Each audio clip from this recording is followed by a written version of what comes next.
Welcome to the My Career, My Future. Today we are hosting Lorraine Connell, who is the owner of Peers Not Fears, and she is going to share with you guys just some leadership techniques and run you through some activities and things like that to hopefully create more leaders in our school and our community. All right? Awesome. So I gave you guys each a card, and if you look at the back side of the card, there's a QR code, and one of the cool things that I do is I host a podcast, and I interview students about their experience in school, and I ask them what about some good experiences, some bad experiences, and the best part for me is that I ask about their advice. And so if you want to listen to some students and some of their experiences, or you are interested in potentially being a guest on my podcast, I would love that. So that's one of the things. So I'm going to start with a little bit of background of who I am, why I am here. I spent 20 years teaching chemistry. And when I taught chemistry, I know that a lot of people feel like, oh, chemistry, that's really, really hard, and it is. But I believe that we can do hard things. And so I always thought my superpower was being able to know chemistry, but my superpower was really being able to give kids the ability and the confidence to do hard things. And I started a leadership program. The program existed at the school that I was teaching at. Perhaps you know it. It's John Stark. And we had a leadership class. Kids could earn 2 credits for leadership. And I was able to come into that program in about 15 years into teaching, and I loved it. I had no idea how much I really wanted to be part of that kind of a program. What I found was that there was a top group of students who did everything, right? They're in all of the clubs, they do athletics, they volunteer for everything, they help teachers out. Those were the kids who were applying for that class. And I also started to realize, well, if that top group of students were the only ones applying, why weren't the rest of the kids applying? Like, I didn't even have kids apply who weren't in that top group. And those kids who applied, not all of them applied because, as you know, they're super busy. So I was running into this challenge where not enough kids were applying. A lot of kids would apply, but one of the other challenges that I was facing was kids couldn't make mistakes in that class, okay? So there was a probation situation, so if you made a mistake, you were put on probation, and if you made a big enough mistake, you were taken out of that program. And so I understood on one hand that we want kids to know to be a leader, you've got to meet certain expectations. But I also felt like, where are the opportunities to make mistakes? And so I started to run into that challenge. I started to talk to kids and I was like, hey, you should join this program. And when they said to me, no, I'm not a leader, I didn't understand why. So I asked them, why don't you think you're a leader? I make mistakes. I'm not perfect. And so for me, that shattered everything that I believed about leadership. I didn't think I was a leader because I made mistakes, but it was okay for me to feel that way. As soon as a student said to me, I'm not a leader because I make mistakes, I couldn't sit with that anymore. Also, along the time about the pandemic, I started this podcast. I started asking kids. I was really struggling during the pandemic as a teacher. My students were really struggling, and so were my own personal children. And so I was like, what are we doing? How are we engaging with students? And what I was finding was that we weren't asking kids. We weren't asking them, what's your experience like? What do you need? What do you want? And so as I started to listen, I started to put into practice some of the advice that kids were giving me, and it changed me as an educator. And so I thought, if this was good enough for me, why shouldn't I share it with other people? And so that's where the podcast came. And I also thought there were a lot of things that we were doing in education that I didn't really buy into. So it was like August of the pandemic. So I started interviewing, I started to question this leadership program. And then in August, I was told that I wasn't going to do the program anymore. And so it's like, well, if I'm not doing it for you, then I guess I want to do it for everybody else. So I created curriculum, I started to think about this, and I decided at the end of June last year that I wanted to go out and do it myself. So I'm not in the classroom anymore, which is hard and scary. And marketing, my gosh, marketing is a crazy endeavor. So anybody who knows somebody who can market is just impressive. But so about 10 years into my own journey of teaching, I thought I wanted to do more. So I applied for a leadership position and I didn't get it. And that's where my belief that I wasn't a leader started. I didn't have a title, I was just a teacher. I was just a teacher. I was just a mom. But that's not what a leader is. I've changed my definition of leaders. So the first thing that I'd really like for you guys to do on your pieces of paper is I want you to define what leadership is. Okay, so just what maybe society has told you, what you think in terms of your peers, what is a leader?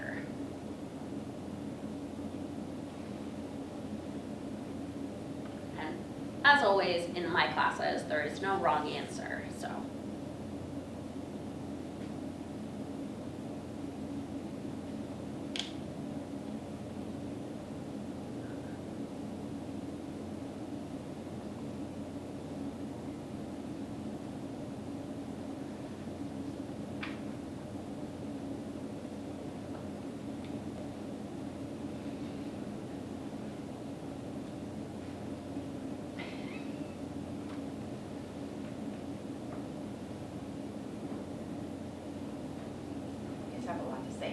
I know, there's like paragraphs on my papers. All right, so as you're finishing up, I'd love you to turn and talk to the person next to you, share what you wrote, see if you can come up with a commonality, and see if you can come up with one definition that you can share out with all of us. So share with each other and see.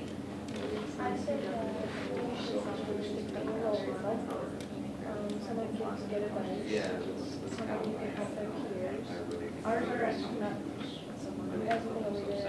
I agree with that, but I want to cover things up.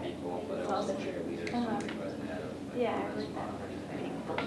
I see that as like being vulnerable, or being willing to be. Yeah, and we also said a little bit of the, so what do you think, what should be our final? You just underline the concepts that you think are important in leadership definitions, I like that. and we'll share out. The first part, like, we should have to keep that, because it just takes time to like stuff apart. So that's what you're trying to say. Yeah. I wish it doesn't.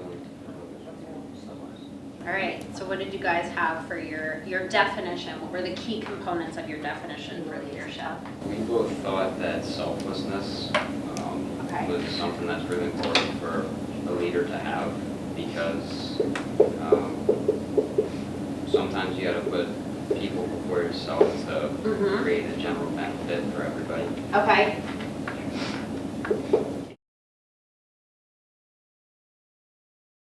So selflessness, because sometimes you have to put others in front of your own needs, right?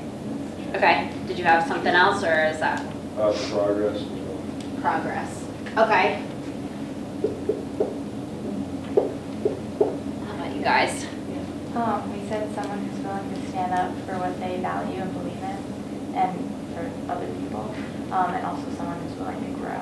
Okay, so somebody who's willing to grow and somebody who's willing to stand up for what they believe in.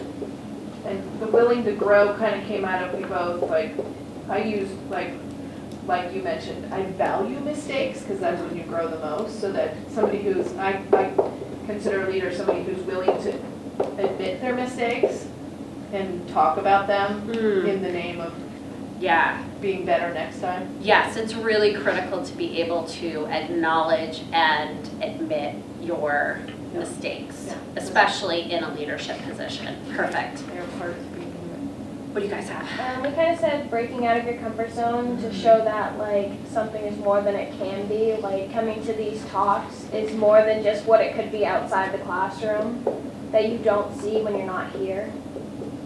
Yeah, I'm gonna summarize that as taking risks, stepping outside of your comfort zone, doing something like this where you're learning something new. Those are good skills for leaders.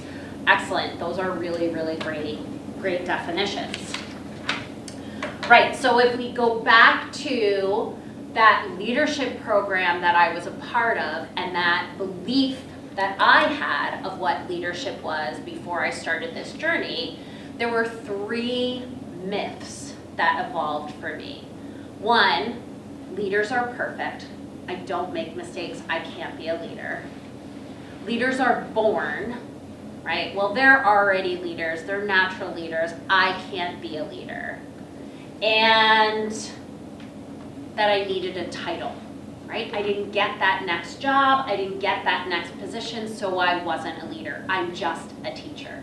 Right, so those 3 myths of leadership prevent a lot of people from taking that next step into a leadership role. What I have taken these definitions, and all of these are really, really valuable, I've boiled it down to one simple thing.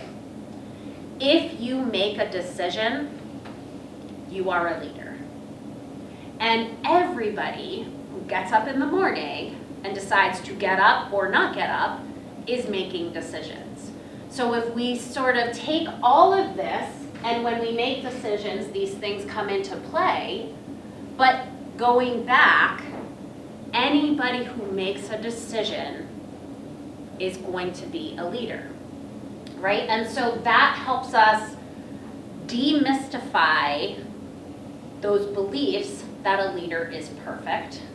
Gosh, nobody is perfect, but I will tell you, up until about 2 years ago, I strived to be perfect, and it nearly destroyed my mental health. But there is this belief that perfection is achievable. And there is this myth, especially in our classrooms, that we as teachers seem perfect, right? I never talk to my students about the work that I did in order to prepare for my lesson in class. I had all of the papers printed out. I knew exactly what we were going to talk about. I knew exactly what questions we were going to do. But that took a ton of work in the background. I never shared that with my students. So my students were under the belief that I was achieving perfection, because I didn't share that I was making mistakes. I did share when I made mistakes. I was willing to admit it, but I kept achieving. I kept trying to achieve perfection. And by doing that, I was sending a message to my students that you could be perfect. And so that was one big myth that I've started to redefine. And like you guys said, mistakes are where we grow. And if I had students in my class achieving that 100 or A or 4, whatever we were using for grading, then they already knew everything that we were doing. So they didn't need to be in my class. It was the kids who achieved and kept trying and failing and trying who were the ones who were learning the most. They were, in fact, the leaders. So now what I want you to do is, on your paper, I want you to list who are leaders. Where do you see them? What kind of people are they? What are leaders out there?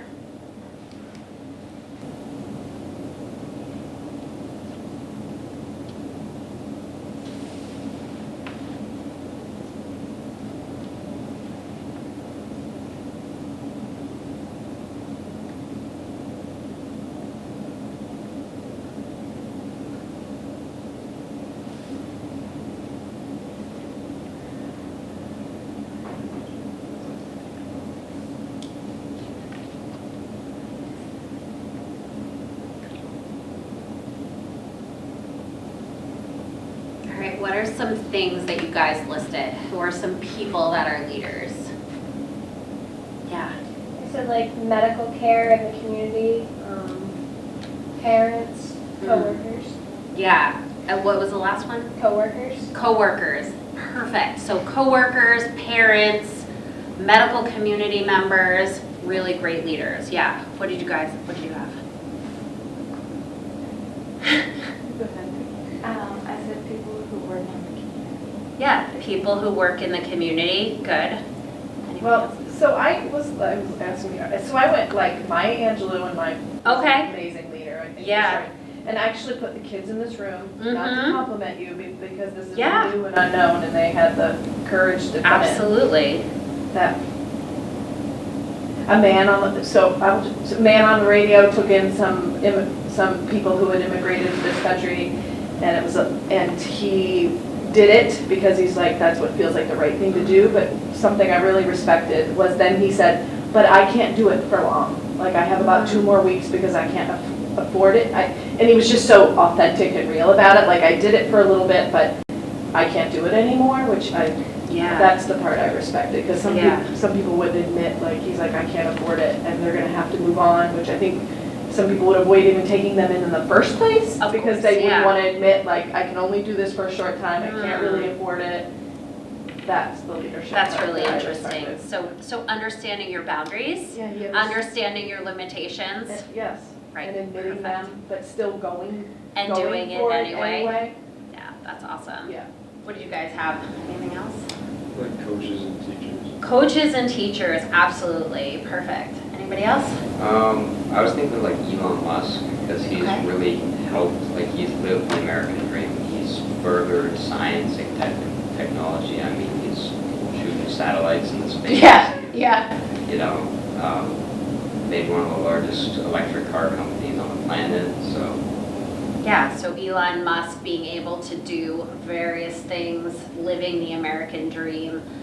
It is really everyday people, right? And so how about in our school? Who are the leaders in our school? We've got teachers, we've got coaches, we've got ambassadors in this room, we've got regular students in this room, right? Who else are leaders in our school? Right, who are making decisions? Our superintendent. Superintendent, good. Principles. Principals. Are you working with other students in your classes? That's a leadership role, right? Maybe you're not teaching them, but you're listening to them, you're working with them.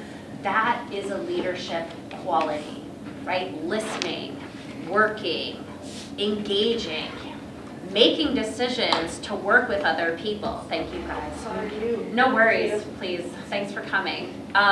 These are all really critical skills for leaders, and we don't emphasize that enough. We put a lot of emphasis on the captains of their team, right? But there are so many other participants on the team that are making decisions, right? So the captain or the coach tells the team what to do. This is the natural leadership model. We have somebody at the top telling us what to do. And then we have all of the people down below. They are also making a lot of decisions, right? And if we withhold their ability to make decisions, then our program is going to be stifled. So Elon Musk makes a decision. He empowers the people who are working for him to also be able to make decisions. Leaders are everywhere. And if I am a leader who's like, nope, you can't make that decision, and I tell you that a decision you've made is a bad decision, then I'm telling you that you can't make better decisions. You can't do better things. And so as leaders, we need to think about not just being at the top, but really trying to build the people who are below us. I have this great analogy about if we are lifting other people up or pushing other people down, right? So when I am mean or nasty or withholding the ability for you to make a decision, I'm pushing you down. And by pushing you down, I also have to lean down. if I am the kind of person who helps other people and lifts them up, I in fact am lifting up to hold you up and building myself up. So that's the kind of thing that I want us to be thinking about in terms of leadership. So now I'm going to ask you as a team, so I just pop over there. I want you to take one of the pieces of paper, flip it over, and you may use one of the utensils, either one of the pens. And I need you to draw a picture. Those are your rules. Go.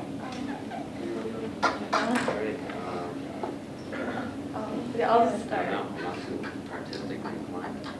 There we go.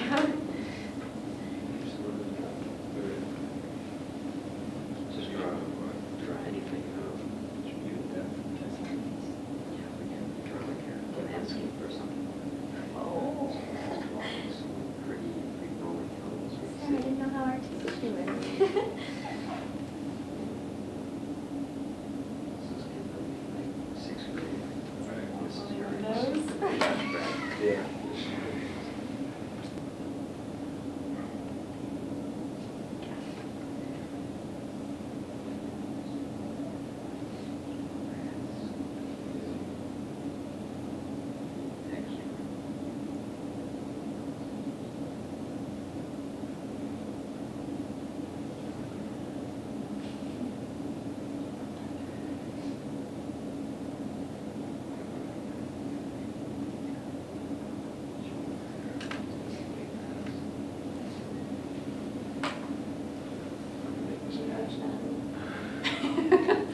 Well, that's part of what leadership is, and just being able to say, are we satisfied with this, right? And so you, as two people who perhaps may never have worked together, you guys have to decide, are we satisfied with this? And that is part of what leadership is where do you define the line of what is acceptable and what feels good for both of you? And I think both of you, both teams, could continue to draw in the way that you've sort of given each other the opportunity to take over the own creativity part. And so it didn't seem like anybody took the leadership approach of telling each other what to do, right? It was sort of like, okay, you take the first time, you pass it on to the next time.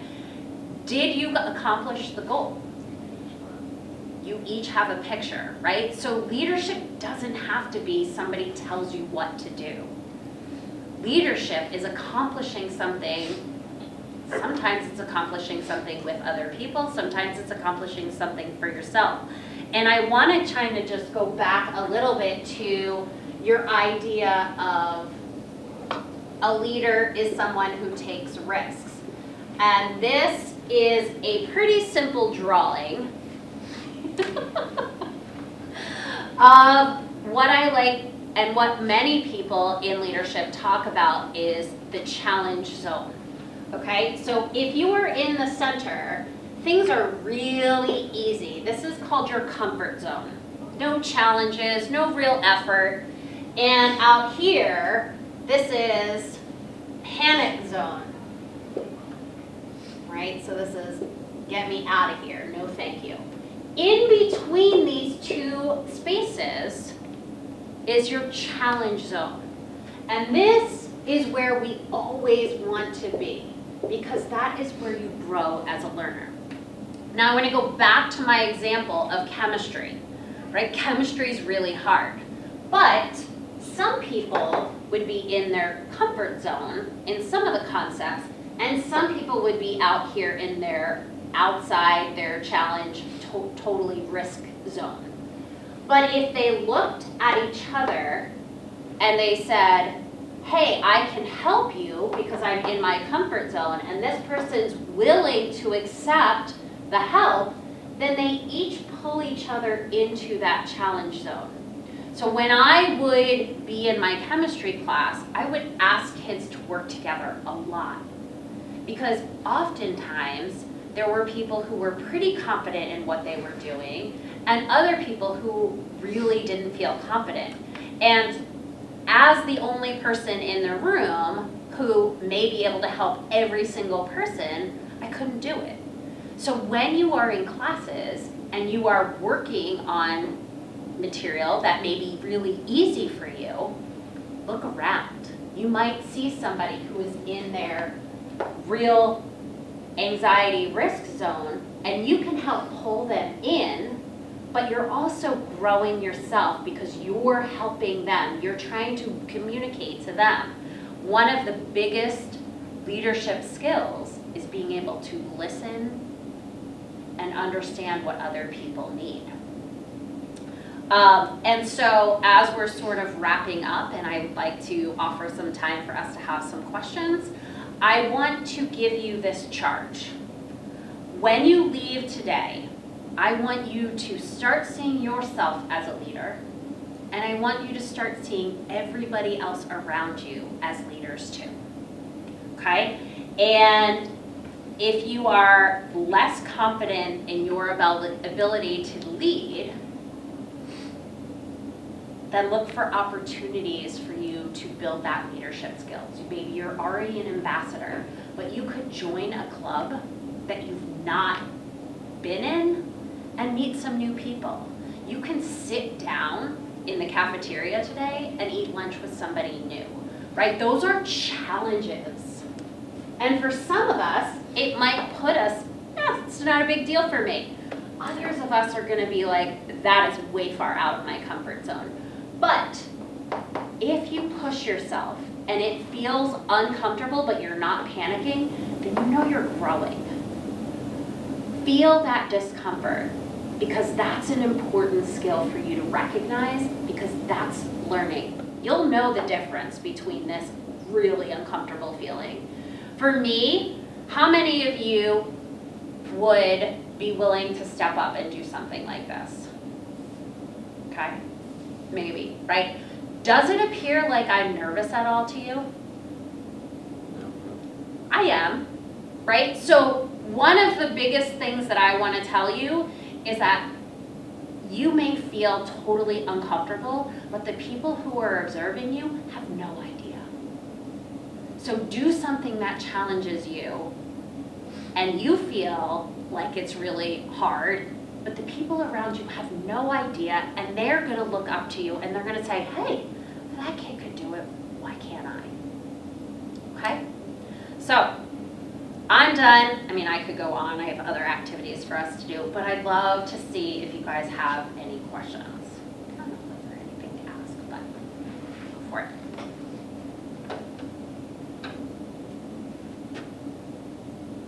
I don't think I left any spaces for questions.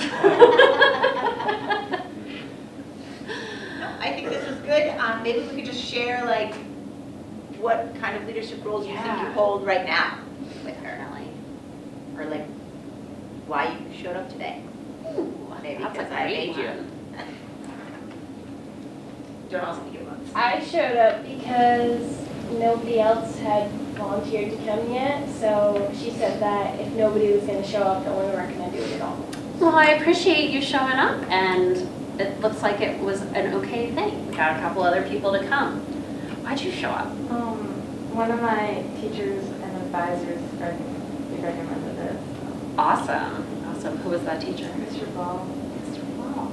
And what program are you part of? I'm part of FBLA, Future Business Leaders of America. Ooh, that is a great, great thing. That's really cool. Just an encouraged teacher. Another part of another program, same program. Like, nice. Yeah, I can add on to that. My teacher wanted me to do it as well. Yeah, awesome. I showed up because I figured it'd be interesting. You know, I wanted to learn a little more about leadership, see Yeah. if it could help me find something in me. Yeah, yeah.